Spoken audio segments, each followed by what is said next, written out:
हाय दोस्तों, देखिए कह रहा है, प्रश्न दिया गया है आपको कि एक आदमी की आयु इस समय वर्तमान में जो चल रहा है उसके पुत्र की आयु की 4 गुनी है।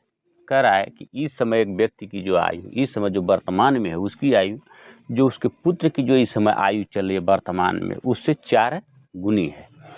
तो कह रहा है कि अब से 18 वर्ष के बाद 18 साल जब बीत जाएगा, 18 वर्ष जब बीतेगा, 18 वर्ष के बाद उसकी आयु, उस आदमी की आयु पुत्र की आयु से 2 गुनी होगी, दुनी होगी। तो कह रहा है कि दोनों की वर्तमान आयु क्या है?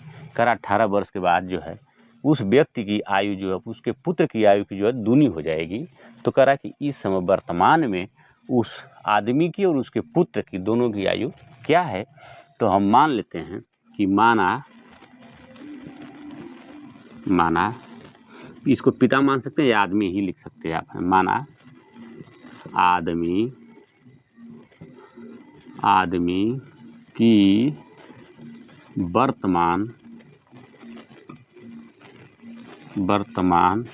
आयु यक्स वर्ष है, लिख लीजिए यक्स वर्ष लिख सकते हैं आप।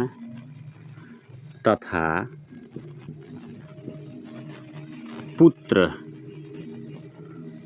पुत्र की वर्तमान आयु बराबर हम मान लेते हैं कि वाई वर्ष है।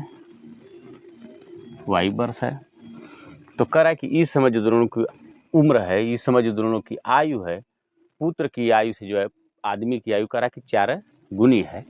तो हम लिख लेते हैं। देखिए पहली शर्त क्या कह रही है आपकी कि आदमी की आयु जो है पुत्र की आयु की 4 गुनी है। आदमी की आयु क्या हमने मान लिया, एक्स मान लिया वर्तमान में। तो कह रहा है कि पुत्र की आयु की 4 गुनी है, तो पुत्र की आयु हमने मान लिया वाई। तो 4 से इसमें गुणा कर दीजिए, 4 गुणते वाई, अतः हो जाएगा यक्स बराबर 4 वाई। इसको ऐसा भी आप मान सकते हैं, समीकरण इसको मान से ये आप कर सकते हैं यक्स, इसको इधर बाएं पक्ष में बुला दें तो 4 वाई आप बराबर के 0। समीकरण नंबर आपका 1 हो जाएगा। देखिए इस प्रकार से।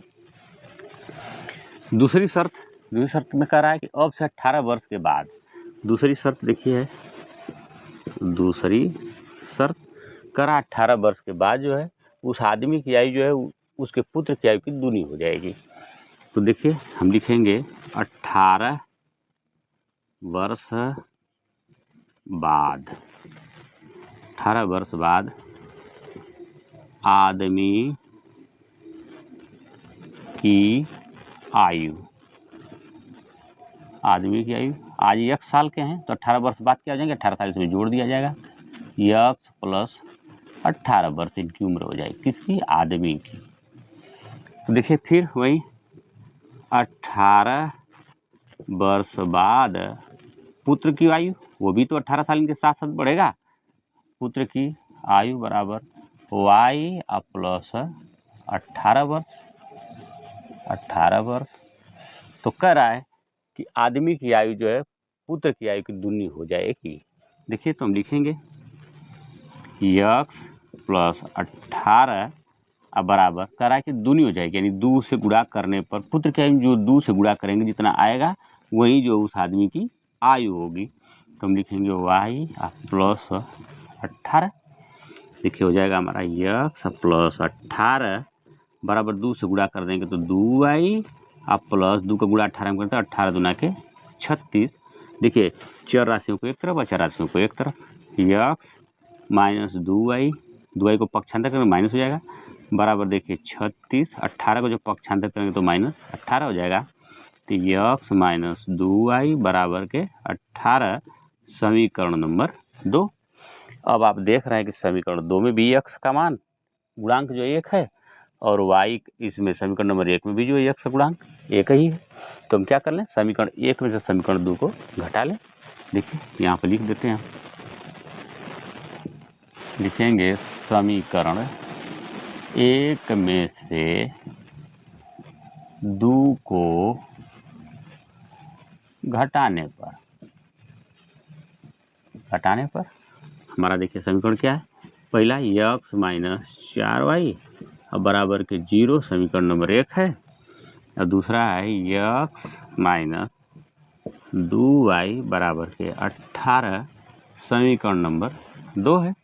देखिए इसको घटा लेंगे, यहाँ घटाएंगे तो प्लस हो जाएगा, यह घट जाएगा, यक्स देखिए कट जाएगा, विलुप्त हो जाएगा। यह देखिए जब इसमें हम घटाएंगे तो माइनस से प्लस हो जाएगा, 2y में से 4y जाएगा तो हमारा क्या बचेगा माइनस 2y। अब बराबर देखिए यह माइनस हो गया तो 0 में से माइनस 18 जाएगा तो कितना बचेगा आपका माइनस ही बचेगा, माइनस 18। देखिए कटा देंगे तो 18 माइनस से माइनस कट जाएगा, और तो y बराबर आपका 18 बटा के 2 से भाग देंगे तो 2 9 18, तो y का मान निकल गया हमारा 9 वर्ष। और 9 y किसका माने हम पुत्र की आयु, पुत्र की वर्तमान आयु हमने मान लिया y वर्ष, तो y का मान निकल गया 9 वर्ष। अतः पुत्र की समय जो वर्तमान में आयु कितनी है 9 वर्ष है। तो अब यही y का मान जो है हम किसी समीकरण में रख सकते हैं, 1 में या 2 में, जिसमें आपकी इच्छा करे उसमें लिख सकते हैं। तो हम लिख लेंगे y का मान समीकरण 1 में प्रतिस्थापित करने पर देखिए इसमें लिख लेते हैं हम यक्स माइनस 4y का मान आ गया आपका 9, अब बराबर क्या है 0। देखिए यक्स माइनस 4 9 के 36 बराबर 0, अतः यक्स बराबर 36 को पक्षांतर कर देंगे तो प्लस 36, अतः यक्स का मान हमारा 36 और y का मान 9। अतः इस समय पिता की आयु कितनी है 36 वर्ष है और पुत्र की समय आयु कितनी है 9 वर्ष है। तो लिख लेंगे आदमी की वर्तमान आयु 36 वर्ष और पुत्र की वर्तमान आयु बराबर 9 वर्ष। यही हमारा आंसर होगा।